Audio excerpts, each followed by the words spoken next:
In 1973, October the 16th, 1973, there was an amazing statement by an amazing source. I'm not going to tell you who that source is. Not yet. I will tell you, but not yet.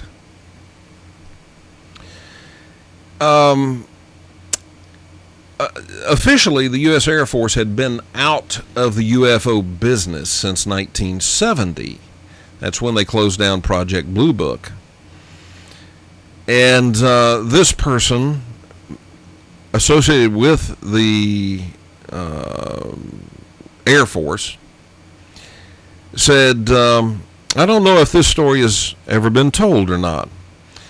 They weren't called UFOs. And he's talking about during Vietnam.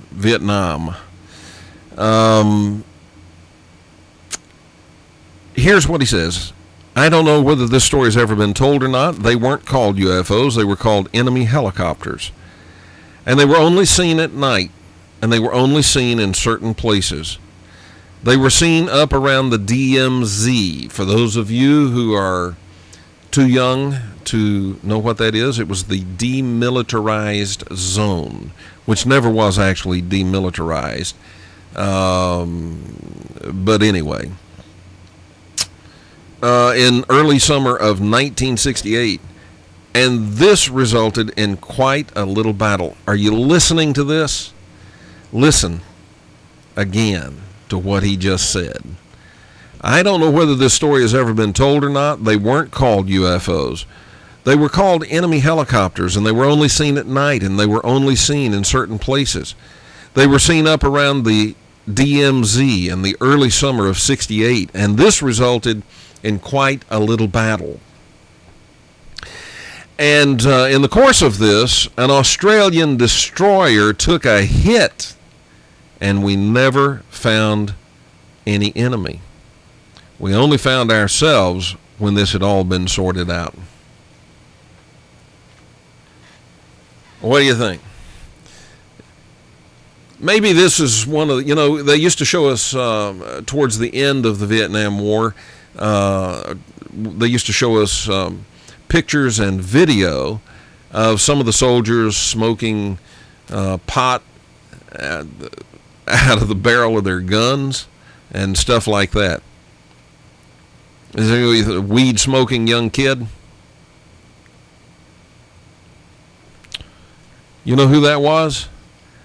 General George S. Brown, U.S. Air Force Chief of Staff. A battle with a UFO in Vietnam.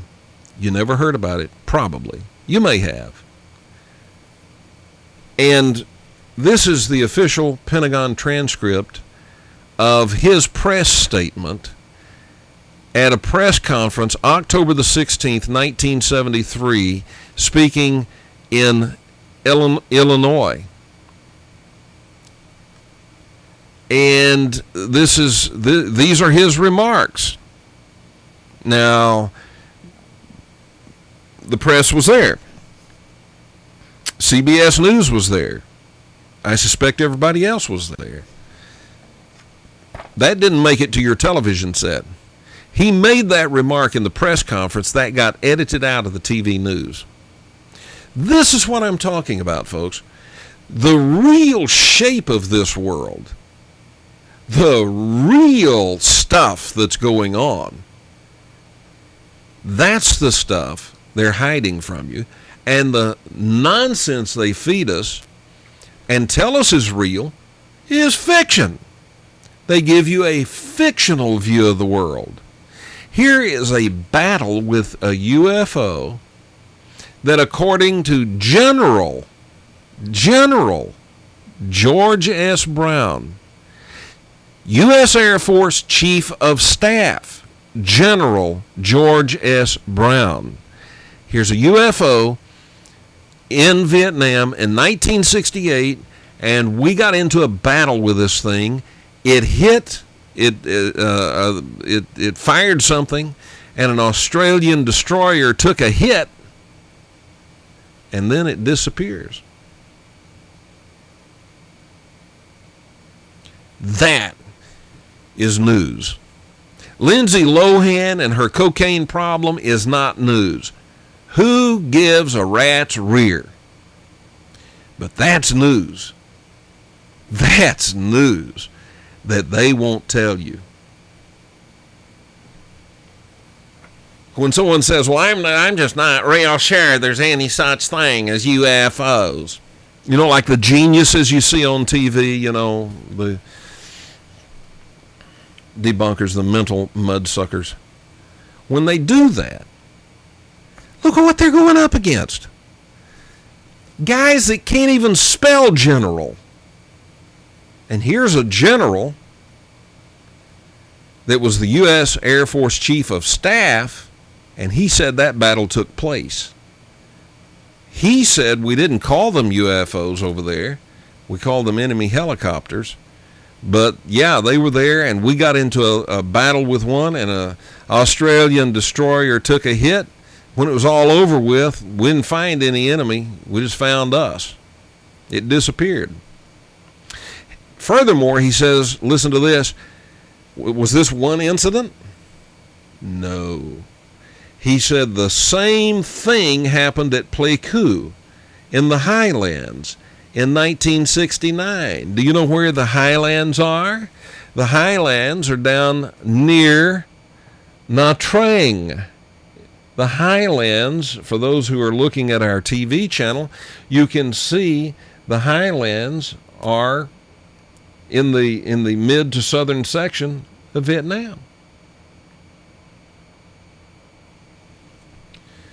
A battle, 2 battles that he talked about, maybe there were more, but here is the U.S. Air Force Chief of Staff in 1973 talking about a battle in 1968.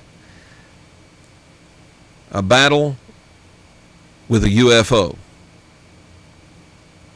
It's real. It's just real. Now, I think it's interesting, don't you? I mean, there are little things we can pick up from this. The UFO apparently shot back, and it hit the Australian destroyer with something. They knew they had taken a hit. They apparently had damage. He doesn't elaborate on that. He just says an Australian destroyer took a hit. So, it shot back. But then, poof, it's gone. Now, I think that if whoever was driving the UFO really wanted to get testy about this, they could have vaporized that destroyer. I mean, you're getting shot at and you got to lay down a little cover to get out of there. Or maybe to make a point. But if they really wanted to hurt anybody, I mean, they certainly, I think, could have done it. The fact that they were able to get out of there and disappear means they had superior technology, and they could have used that superior technology to vaporize that ship, and they didn't do it. So I think what we see is that whatever their intentions are, they may not be benevolent intentions, but that doesn't necessarily mean they're hostile. It is possible to want to be just left alone, and that could be the case here. Maybe they just wanted to be left alone. But don't you think that is just a tad amazing? The U.S. Air Force Chief of Staff tells us about 2 battles in Vietnam, 2 battles with UFOs. One up around the demilitarized zone, which is about halfway up, and one at Pleiku in the Highlands. 2 battles that he talks about with UFOs. Like I said, it didn't make the evening news. They cut that out of Walter Cronkite's script, I guess. It didn't make the evening news, but he said it at a press conference, and that's the Pentagon transcript of his press remarks.